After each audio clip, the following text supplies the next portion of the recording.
expresSynth, the 12-voice quad VCO gestural expressional synth extravaganza. Yeah, you don't have to read that out loud, mate.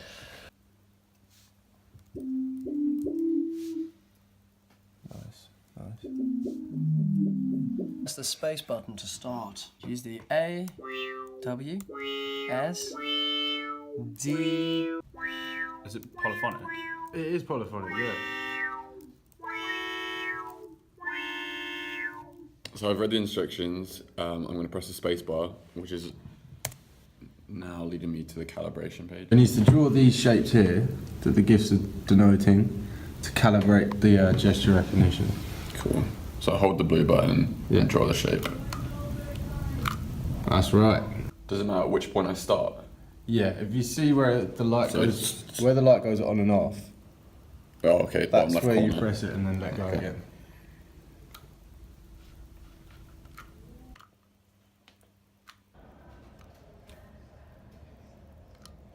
And watch the GIF.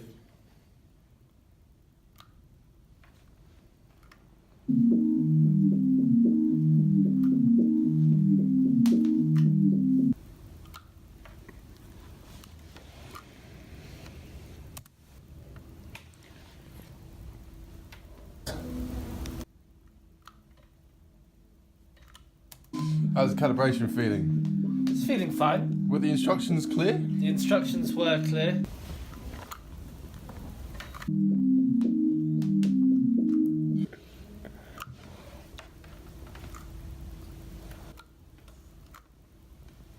Right, so you've almost finished the calibration. I've almost finished. Am I starting in the top right? Mm-hmm. Okay.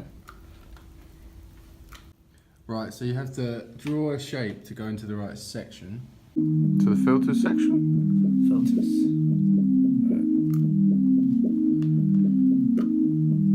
Oh, nice. There we go. Low res filter. Low res filter. So you've got to press. Yeah.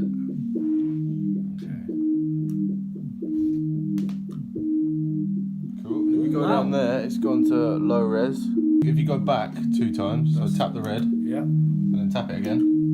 Oh, lovely. If you go to the oscillator section. Oscillator. Right, go back, try again.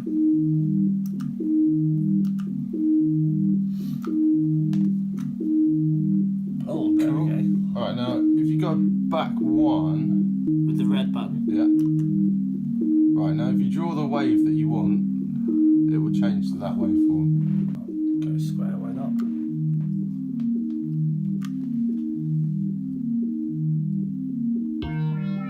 Oh wow, that's wicked. Well, you see here, those controls, you can move them backwards and move them left and right, either left one by pressing the left one or the right, or the blue one or the red one. You can change the cutoff or the resonance of the filter. If you look down there, it's gone down slightly. Oh, yeah, okay. And still, but the harder you do it, the more it will go. Oh, cool. And then bring the cutoff higher again.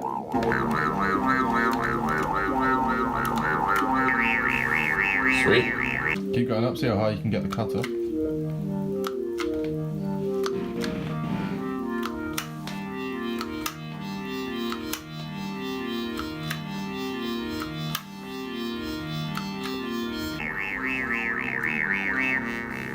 Back down, and then the resonance, try on the red button. I just turned the resonance down. Ah, resonance up again. Sounded too squelchy.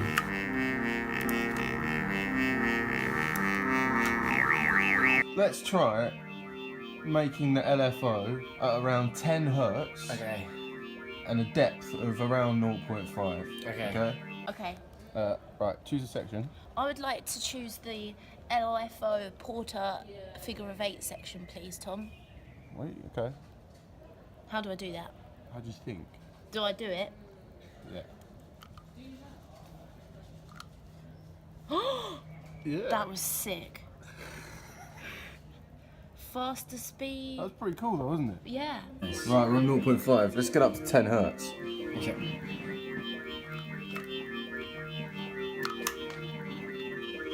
Nice. Nice. Right, Okay, now let's go to, if you go back to the home page. So the speed's now at 13. Oh, Let's no use the depth. red one to bring the depth up. problem there. It's bringing the LFO. The depth is increasing.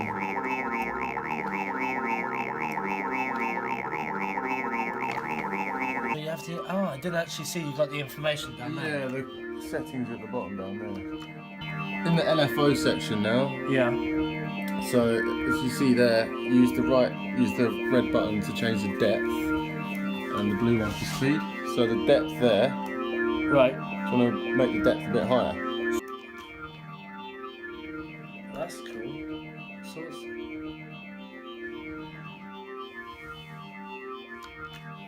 So that's slowing down the LFO. Yeah. That sounds great. Increase the speed.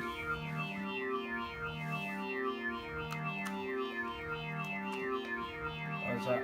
The depth is at 0.74. If you add some speed to it. Ah, so it's like the tremolo. Yeah. So we're in the amp envelope. So if you play the pattern. So that's the release. If you press. So what do you want to change? I want to make the release shorter. And is it clear? From that, can you tell how to do it? Yeah. Oh, that's cool.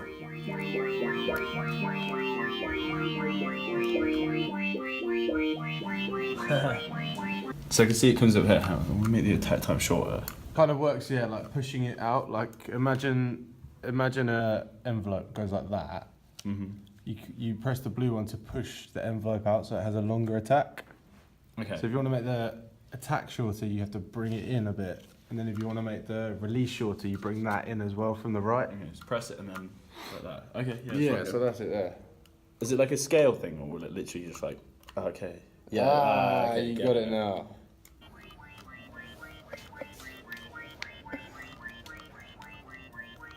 Oh no. There we go. You just got to get the hang of like where to let go of the button.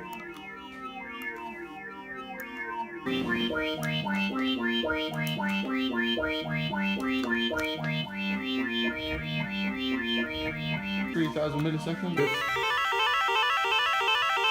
And that is if you want to add more options, which I don't know if you actually want to do. Yeah. Overall, like the aim of this synth was to make something that gave you a different way of controlling a synth, because quite a lot of synth interfaces on normal DAWs are really confusing. Yeah, I feel like you definitely stripped it back to its raw, being like its raw basic form, literally being like two buttons and then movement. Like, What did you think of it overall? Overall, really enjoyable. When it worked, it was exciting. It's more sort of like an intuitive interaction. It's not like just twisting and pushing. around with like a load of pots and stuff like that. There's something quite satisfying about actually, like the buttons feel really nice and actually moving around. It does feel expressive. It's a refreshing change from using a keyboard or something. It's nice being able to move around. Very neat, everything was very neat and the sound was good. Cool. What do you think of like the method of control of the synth in general? I did enjoy it. It was kind of a bit of a game and task about the whole thing. Yeah, getting it right kind of felt good, as opposed to just interacting with a knob or a slider. It's a lot more fun to kind of do a big shape and be kind of gestural about the whole thing. I like the animations. You sort of know what's on there, but then maybe have like Maybe little some drop-down diagrams menus to show and where stuff? it might Or take like- you or something. Oh yeah, because it is supposed to work like that, isn't it? As long as it's clear enough that you want to draw those shapes to get to those sections. Okay. Do you think it is? Yeah, definitely. The find layout is all really clear clear or- actually. I think my favourite aspect is the diagrams of each shape and what to do with your hands and the kind of motion within it. Everything, the way everything moves is quite enticing to look at. I think the interface, Clear? yes, and I like the design of it as well. Like, Okay. but yeah, I think it looks really smart. I love this bit where you can see all the stuff happening. I think this bit works well. Yeah. Well, it's clear as to what is going on with it. Maybe a few more like prompts in terms of what to do. Like the home section when I first came on here, I wasn't sure what going into the oscillator like would do. Like, does it start the oscillator? How do I actually start the sound, for example? I think with this, there needs to be a little bit more, or like a menu before it, just to say like this is what it is, or like a little demo thing. But in terms of like actually changing, like when I went into the filters and the LFOs, that's really self-explanatory in terms of like do this and you'll have this change. The different colours and the different controls as well. It's like it's kind of, it doesn't patronise you with too much information. I like the how the button lights up when you need to press it. It's very informative. And it kind of just gives just enough that you kind of have to just about work it out yourself. I like the shapes. I think they're simple, yet different enough from each other. Do you think over time there's enough information there that if you got to know it, you could operate it quite easily? Yeah, absolutely, yeah. Because it's quite sort of obvious gestures as well, like it's nice because you have that kind of correlation between the two. After a while, you just know what the kind of motions are, I imagine, once you've kind of learnt it, or once it's calibrated to your particular kind of way of doing it. I imagine you can just like hang around, do some shapes and change some sound without anyone really knowing how you're doing it. I guess if you make bigger gestures, it's more obvious as to what you're changing. What did you think of the controller? I thought it was lovely. It's good because it's just two buttons. It's simple to use, but you've got a lot of like uses for it. I love how it all relates to each other. I think it's very stylistic and thought through, and you haven't tried to be something it's not. You haven't used a PlayStation controller, which would have been a bit naff. You've used this, which is a delightful piece of design from the 1960s. Also, I don't know if you did this on purpose, but I really love that it's red and blue. I think it all works together very well. The control itself is nice. I'd like a bit more weight on it, personally. You know the buttons light up. The buttons light up. It's a bit light and there's not quite enough power in there. But Oh yeah, of course, yeah, look at that. That's great. Oh, I love bits like that. Is it obvious that there's only one way to hold it? Yeah.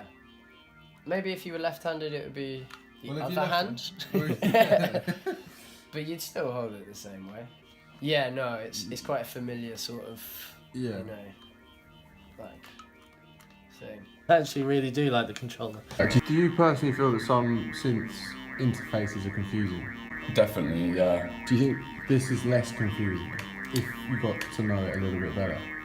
Yeah, potentially. It's a really different way of interfacing. I mean, a lot of the software synths that we use are made to look just like a hardware synthesizer, and you kind of assume, well, this is how we've always done it, so this must be the best way to do it, and I don't think that's necessarily true, so this is a really nice way of doing it. I think it's probably more user-friendly. Like, I could see this being like a better way for children to interact with it, because they've got the animations. I think it probably has a more educational purpose, maybe. Okay. Kind of by doing an oscillating shape when you're doing it, it kind of reinforces that shape in someone's mind, and I think just a nice playful approach to kind of educating about the change of sound and waves. The way that the program's like set out is more geared for like educational purposes. As a complete novice, I find it entertaining and educational about music and about computing. I think this could be a really nice way of learning how to use synths. If there was a way to also like use a gesture, like maybe a question mark, and then it will come up with some text about what it's actually doing to the wave, or how I don't know, more educational information if you do a question mark or something. Okay. Just like a help file. It's nice that that's not there straight away, so that you can play around with it. But it'll be nice if you could unlock more information about what you're doing. It'll be nice if there was a visualization of the wave, so that every action that you make on it would change. So, for example, when we swapped waves from sine wave to square wave, instead of seeing an oscillating wave, it just cut straight away to the square wave that you need. And also, like when you make it shorter or longer, it gets shorter and longer. Okay. I think that'd be it'll just be nice to get as visual proof that you're changing it as you're going along. Say in Ableton or something like that, you were able to like MIDI map these different gestural things. So say like you could draw, you know, in Wekinator, Yeah. how you can do like gestural stuff like that, but then have that being controlling different parameters on like a synth within Ableton or different effects within Ableton. I think that'd be really cool. That'd be really, really cool if you could do that. Because it's quite sort of obvious gestures as well. Like it's nice because you have that kind of correlation between the two. Do you think it could ever be an alternative to the synths you find in Logic or Ableton? Yeah, I could see it more so in Ableton. I think as a performance tool, it's really cool. Again, because of like how expressive you can be with it, and it's a very visual controller as well. So when you are performing on stage, it's something that the audience can really see what you're doing. Do you think you could get used to using it over time? I think If it was all kind of cleared up. if it was less buggy, I think for live performance and stuff like that, I think it'd be quite cool to use. Like, I feel like it could be used in a more impressive way. I like the idea of it sort of being waved around. I think for production and stuff like that, I don't think it's that useful, but I feel for performance, I think it's definitely got like a good space there. Good. This is your standard Logic synth. This is mine. You're more likely to play around with it and more likely to learn different sounds. I think I'd be more likely to try it out than I would on this. This isn't very inspiring to the novice. Which one would you rather use? I'd much rather use the expresSynth. It's more physical, and I like how sounds can relate to a physical movement. I find it fun. It's more interactive. So on the one where you made the notes longer and shorter, Yes, that you really enjoyed, I really enjoyed that one a lot. what did you do? I had to do this like a frisbee.